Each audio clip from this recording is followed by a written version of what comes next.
É possível uma pessoa ser um excelente adorador e um péssimo pai? Essas e outras questões serão levantadas na aula de hoje. Meu nome é Wagner Vieira, sirvo a Deus na Iadbir, Igreja Evangélica Assembleia de Deus, Ministério do Belém, em Birigui, São Paulo. Seja muito bem-vindo ao nosso canal. Nós estamos estudando a revista da CPAD do terceiro trimestre, que traz por tema geral o plano de Deus para Israel em meio à infidelidade da nação, as correções e os ensinamentos divinos no período dos reis de Israel. Hoje nós estaremos vendo sobre a divisão do reino de Israel. Basicamente falaremos sobre o rei Jeroboão e o rei Roboão.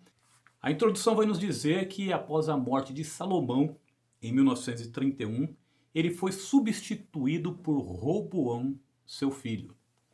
E o texto vai nos colocar que o rei Roboão foi o principal causador da divisão do reino. A Bíblia nos diz que o povo já estava sofrido debaixo do jugo de Salomão.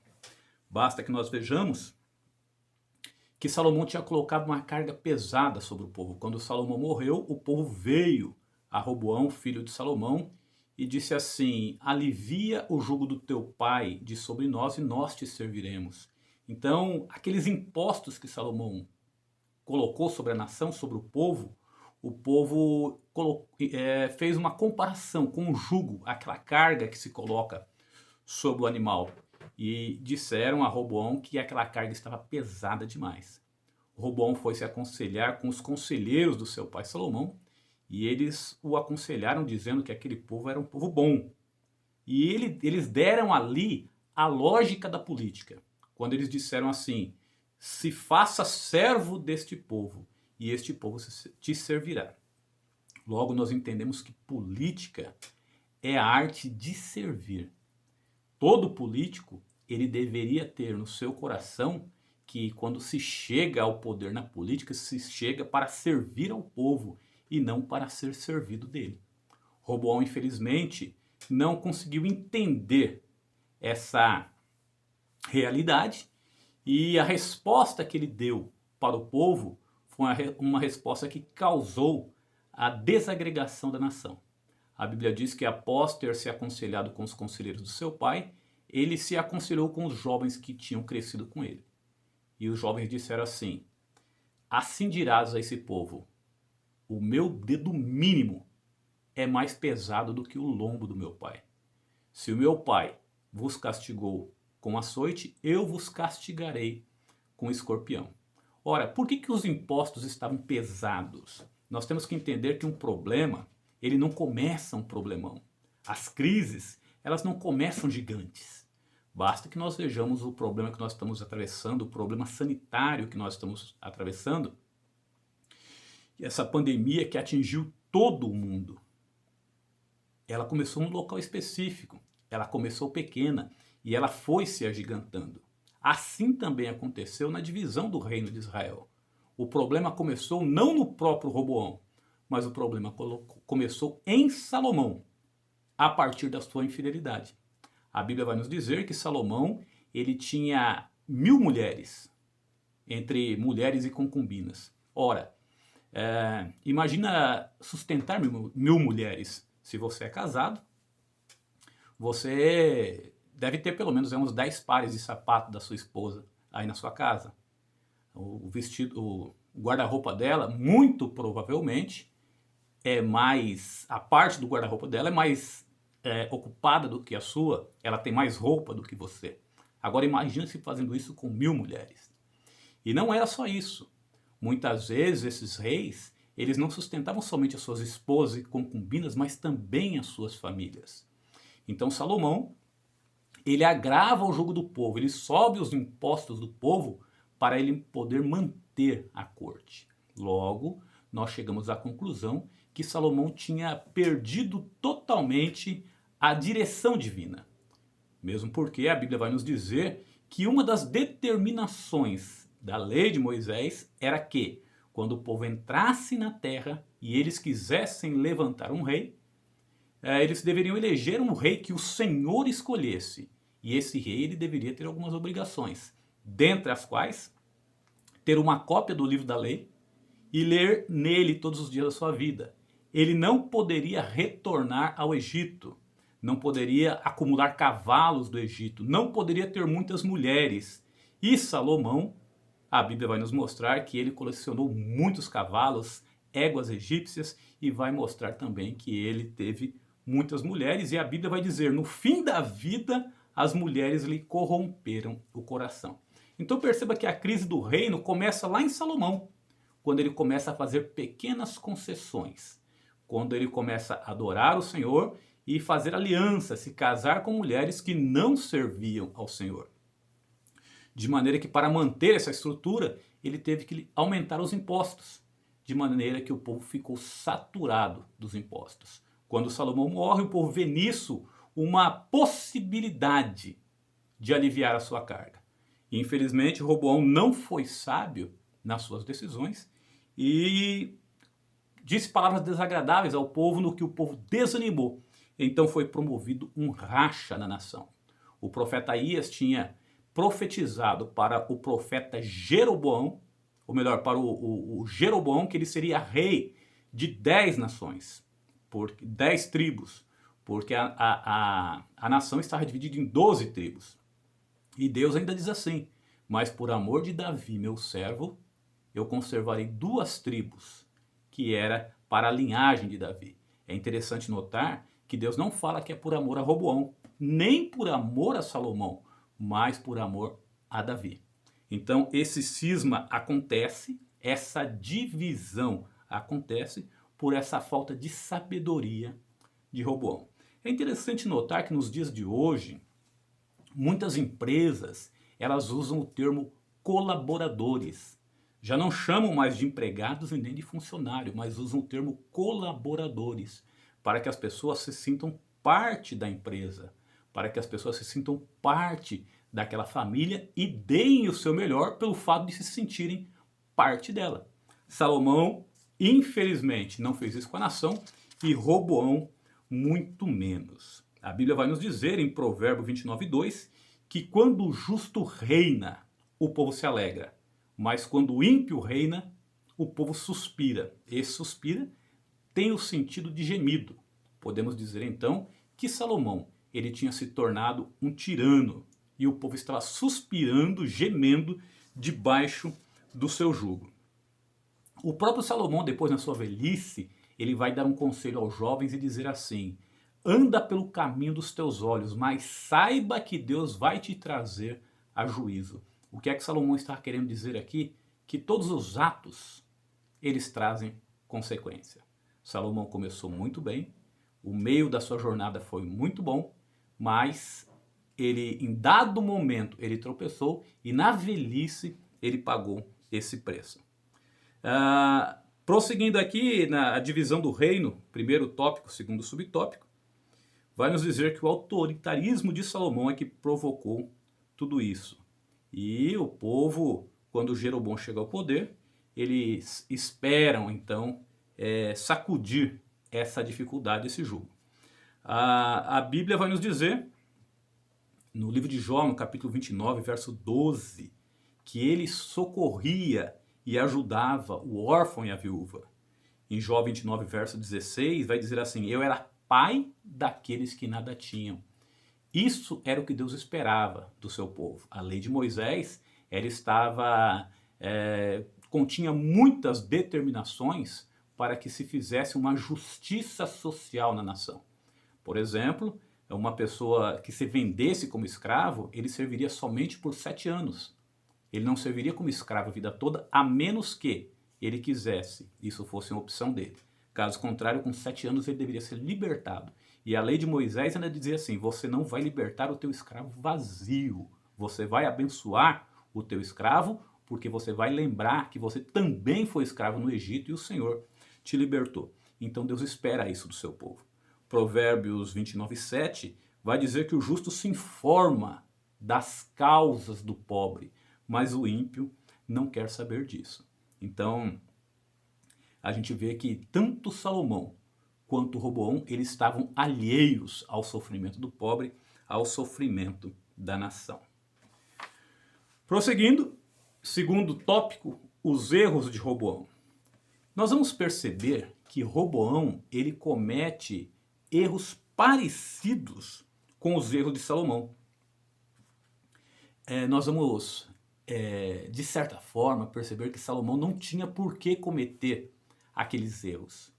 A gente vai perceber que Davi era um excelente adorador, mas que não era um bom pai.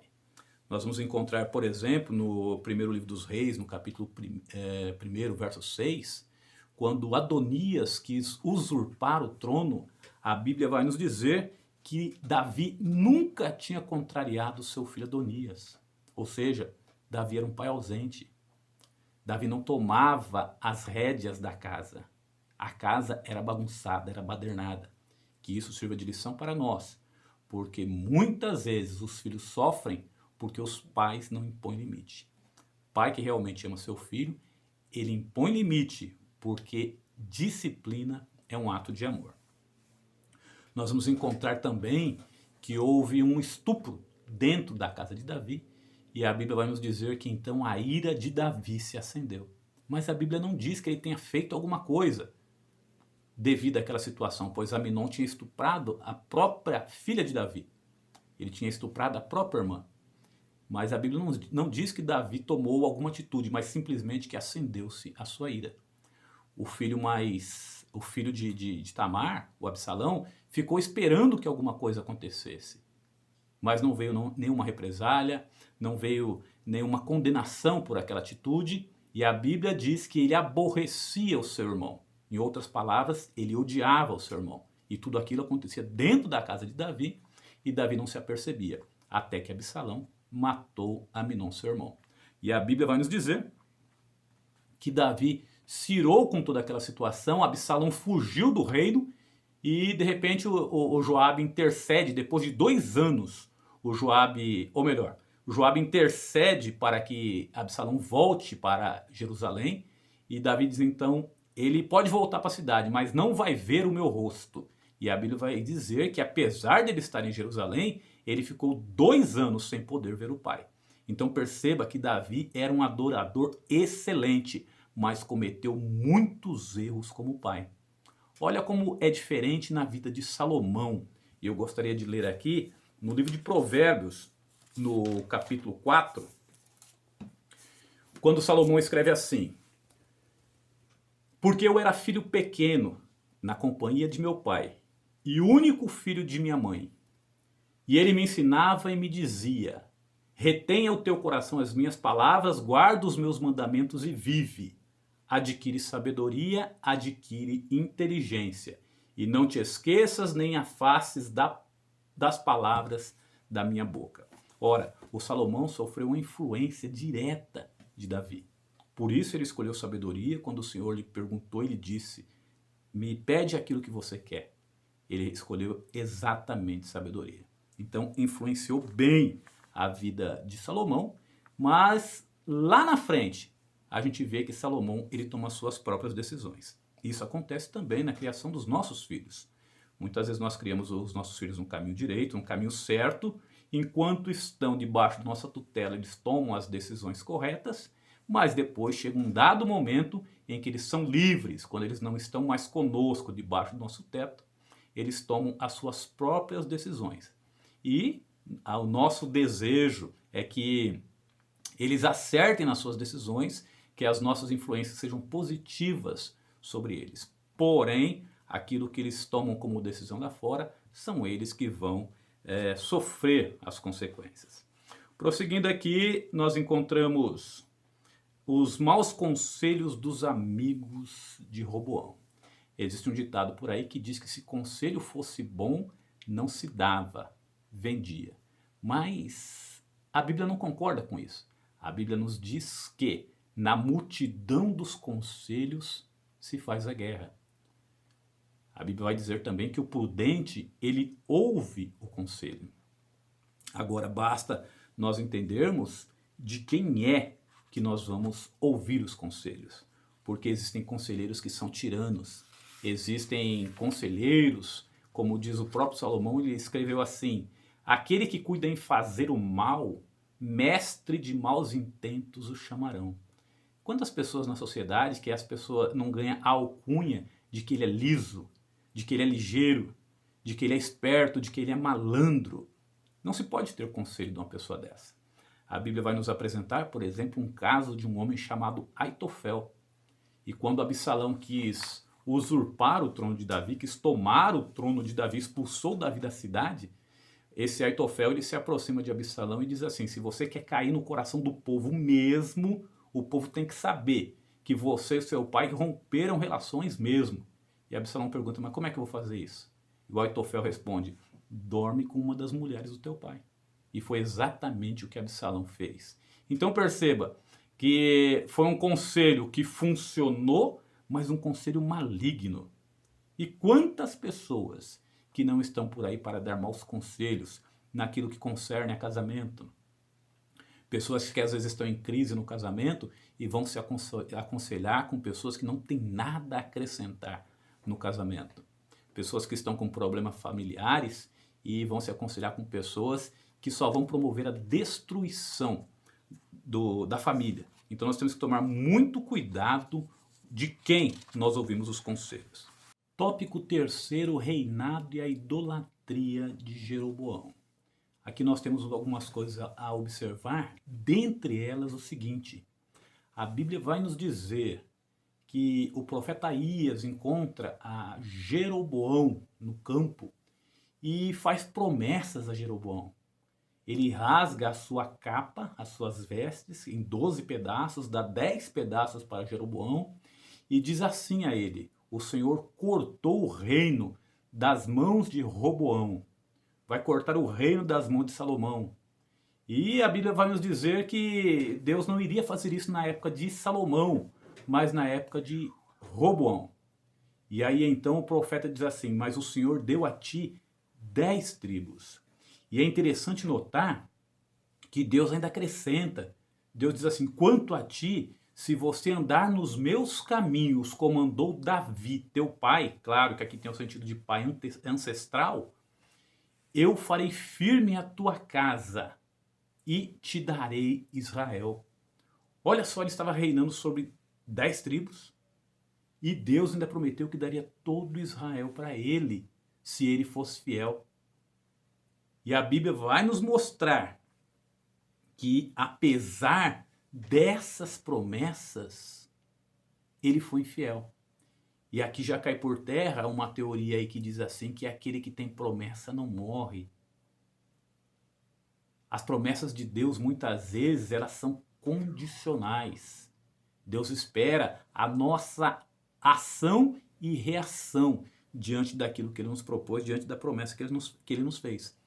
O Jeroboão, ele foi um rei tão perverso, mas tão perverso, que a Bíblia vai nos dizer que ele se tornava referência negativa sobre os demais reis, que dizia-se assim: então fulano de tal não agradou ao Senhor e andou nos caminhos de Jeroboão. Era uma referência negativa, era um adágio popular negativo. E isso é muito triste. O comentarista coloca aqui o seguinte: todavia, durante o reinado de Salomão, Jeroboão se rebelou contra ele. E Aías, o profeta, lhe comunicou que Deus o havia escolhido para reinar sobre as 10 tribos de Israel. Sabendo disso, Salomão tentou matá-lo. É curioso nós enxergarmos isso aqui, como que Salomão estava tão distante da vontade de Deus. Deus já tinha reprovado Salomão como rei. E aqui ele já não se parece mais com seu pai Davi. Você sabe com quem que ele se parece? Com Saul, o homem que tentou matar o seu pai Davi quando soube que Davi tinha promessa de Deus para ser rei em Israel. E isso traz uma reflexão para nós. Nós refletimos a glória de Deus em nossas atitudes, em nossa convivência com pessoas, com a sociedade, enquanto nós temos comunhão com Deus. Porque é essa comunhão que nos dá condições de decisões sábias, de viver sábio, de frutificação, como a Bíblia nos coloca, de vivenciar o fruto do Espírito na nossa vida. A nação então foi dividida e a Bíblia nos diz que ficaram 10 tribos para Jeroboão e 2 tribos para Roboão. Aliás, o texto vai dizer uma, mas a gente sabe que são 2, que é Judá e Benjamim, eram 2 tribos em uma.